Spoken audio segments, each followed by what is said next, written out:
Thank you very much, guys. Fairly clear-cut win. I think NaJin Shield coming out, got control of the game. They got Zed first pick. I really don't know if any team should be giving that up, especially not if your counter is Ahri. It didn't really work out. Probably, what do you think of that? I think, honestly, that Zed pick was almost a troll for the rest of the tournament. I don't think that's a Goong champion. He seemed really kind of shaky on it. He even started Doran Shield, which in the matchup Zed versus Ahri, you don't want to start Doran Shield. You can actually get an advantage after you survive level 1 and level 2 with Zed and start poking them out. So taking like longsword 3 pots actually accentuates that kind of like lead that you need to get to. Something that was highlight worthy though was like them picking away Kale from Save, because that was by far like his best champion, like most amount of wins. I think he's like, we looked up the stats, he's 4-1 on it. He has like nearly a 12 KDA almost. So you either need to ban Kale away from him or probably just pick it away from him. But then again, why, if you pick Kale away and you've never played it in like your career, he will know that matchup in and out. Like he'll just get pushed when he has to. The jungler is ready for counter ganks. And I feel like KaBuM missed on an opportunity to dive the Ryze in top lane as well. It's actually kind of funny. The NaJin White Shield that played in regionals did a Kale Ahri comp. And KaBuM does Kale Ahri versus them. So I think they, in a way, copied the comp, but noticed, hey, Kale works pretty well with Ahri. Hey, we can pick Ahri into Zed. And they kind of just went off of that. I think the problem that I had that game was a miscommunication with KaBuM in the sense that they really dipped their chip in top lane and put Elise trying to counter gank Kha'Zix nonstop. They had wards and she just sat in lane waiting and waiting and waiting for Kha'Zix to come up.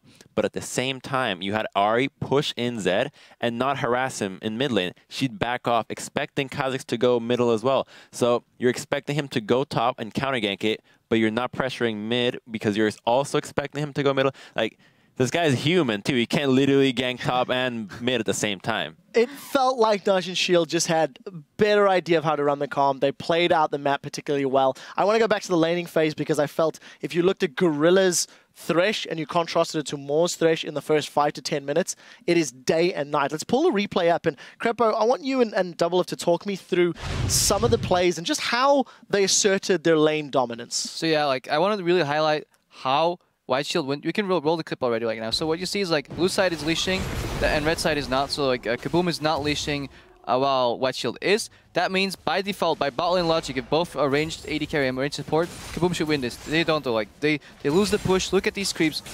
Q misses. Shield is too late. Foster's bombs comes in, hits Janna, 2 autos.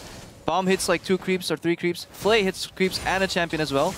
And you never want to play defensive with Janna. The biggest problem I see is they're using shield and they're just using it to absorb damage. That's so wrong.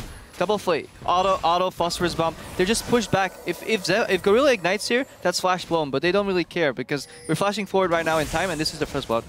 Yep, they never even got to use the shield's AD. This entire laning phase, they never got to use any attack damage from Janna's shield. And right here, it's just like really awful reaction time to that hook. He could have totally flashed it and actually won the trade, but in the end, they just gave up first blood. And the biggest highlight is in any bot lane, it's going to be a race to level 2. And if you're leashing, you should lose that race. What KaBuM should have done is either weakened the range creeps or landed better Lucian Qs with the AD bonus from the shield, initiated their trade, but they were the second one to react, and at the same time, the Flays hit 2 creeps and a champion, the Phosphorus Bombs hit 3 creeps and a champion, and 2 autos, and then they just rolled over and died. Final thoughts?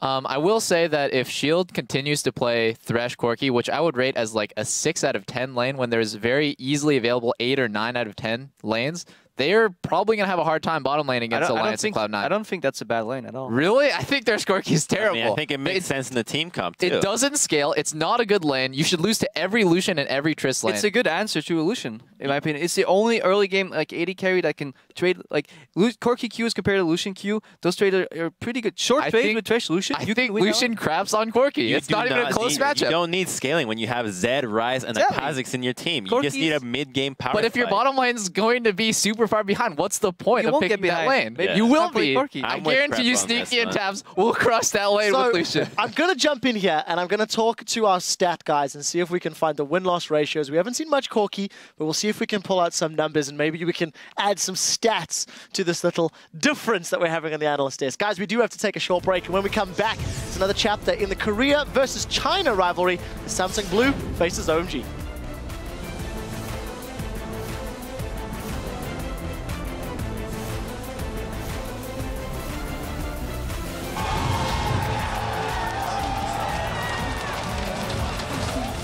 No, okay, here goes dive. Oh, dive on the tower. Goong, is he going to have enough? That's the question. And they're going to clean up 2 towers on this one. The hook on left, followed through. Gorilla goes in. Intervention. Is it going to be enough to save the day? I don't think it is. Intervention not available quick enough there. The rest of KaBuM caught out. In they go. The inhib will surely follow. In the mid lane, Save is pushing up with the super minions. That's the hook that counts.